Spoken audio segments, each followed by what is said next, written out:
It's me. I'm back after a few weeks of taking a break. Work, school. It's grad school. It's weird because it's both. I don't know. In any case, I have a new video here for you today with a dragon, obviously, of course, naturally, because why else would you be here?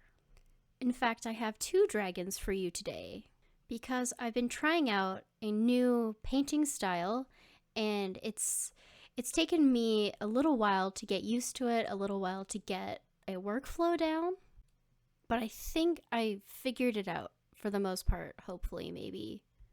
So what I'm actually showing you first is my most recent painting where I feel like I've really gotten to the style that I wanted to get to. And then second, I'm going to show you kind of the more ugly side of trying to figure out what I'm doing, what I want out of this style. And I just think watching the struggle of that process is really informative. And I wanted to put it second so that it's not such a depressing video. And also I'm slightly a little bit potentially embarrassed about how the first half of that painting went. So you get the good painting first. So now that that extremely long intro is over, I'm going to go ahead and repeat the video of this painting so that I can talk about the process and maybe some useful tips. All right, here we go. This painting started out as a doodle in a seminar that I was at, where the speaker was talking about early maturation in salmon. Anyway, he was talking about salmon, and so I wanted to doodle like a fish dragon or a sea creature or something, and it's May now, so I was like, oh my gosh, I can do this for mermaid. I don't think it was quite May then. Actually, I know for a fact it was still April when I started the doodle, but still. I think the important takeaway from that is the sketch had this feel to it, this looseness to it, because it just started out as a doodle, and I really liked that because I've been wanting to have that more in my paintings. So we were already off to a good start. I took a picture of it, and then I didn't even really do line art. I clarified a few things just to tell myself, and then I immediately started painting over it. I think it's really important for me to not really have too many lines when I'm painting. I get distracted by them. I want them to be clear cut, but if I want to paint like a sculptor, paint like a painter, drawing lines aren't helpful. And then I think the other really important thing that happened in this piece was using an overlay layer with a light blue for the lighting, using a hard brush for the lighting to start with, and then blending a little bit later, but not blending very much at all, and just embracing the cool shapes that happened when I started shading with a hard brush and scribbles rather than perfectly formed muscles with a softer brush. Right, so that whole painting took me about 2.5 hours, 2 hours and 40 minutes, which is really fast for me for a painted full body. I think another really important thing about that painting was at the time I had taken a break from drawing and painting for about 2 weeks as well. And I think that just really set up my brain and set up my drawing hand to just, I don't know, to just create something different than what I normally create, which is exactly what I was going for. This painting that you're seeing now, on the other hand, yeah, it didn't go nearly as smoothly. I just checked the tracked time for this painting. Yeah, it's 8 hours and 50 minutes. Granted, this dragon has a few more limbs than the other one, but mainly it's because I was struggling to get the look I was going for, to get the shapes I was going for, to get the lighting to look like it made sense. It was hard. And ultimately what happened was I kind of just left it alone for probably about 5 weeks. And then I came back after I had painted the other painting and I edited it and painted over it, and it just ended up working out so much better. So while the other dragon started out as just a doodle, This one, ironically, started out as a concerted effort to redraw something I had drawn maybe in 2018. I'd have to check, but several years ago, and I wanted to test my chops, see how far I've come in that time. And I think it really taught me something about myself. And that thing is that whenever I really want to try to do a good job with painting, it is so hard to do a good job and do something that I'm happy with. And when I'm just doodling, when I'm just playing around and having fun, that's when stuff turns out really good. I don't know if it works the same way for anybody else, but it's kind of frustrating sometimes. So, anyway, looking back at this painting process about 5 weeks later, I think the first thing that I would do differently is that I would sketch a lot more loosely.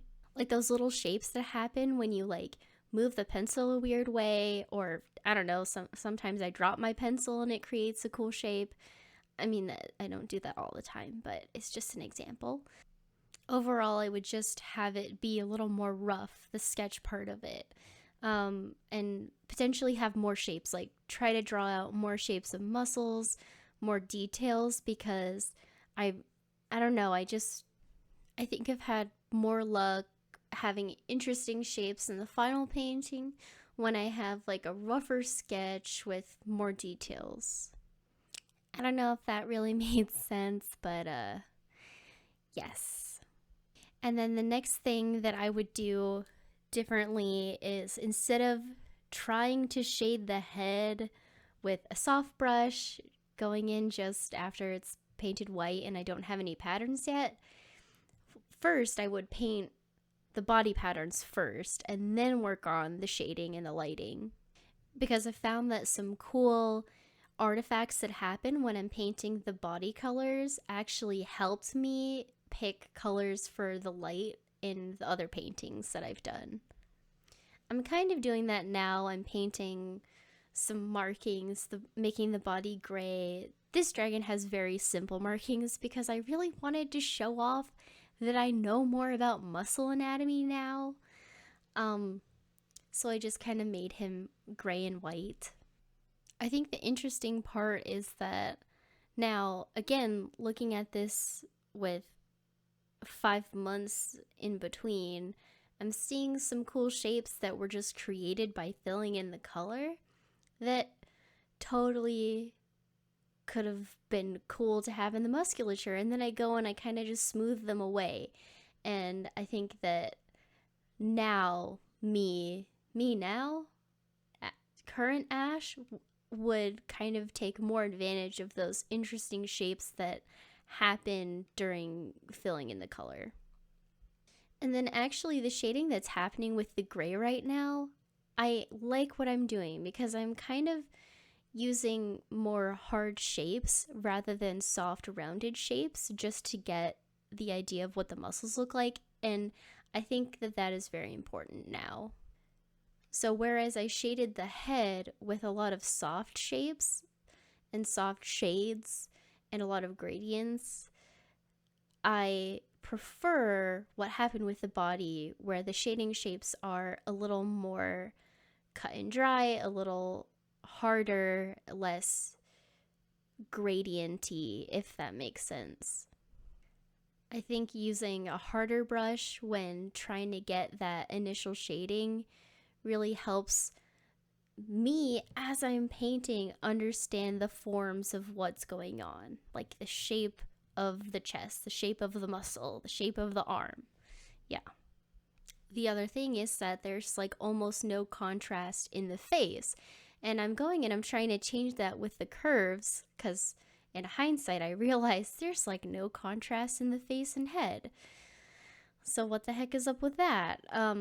So I use the curves to try and change that, and then I kind of end up with this oversaturated, very purple looking thing.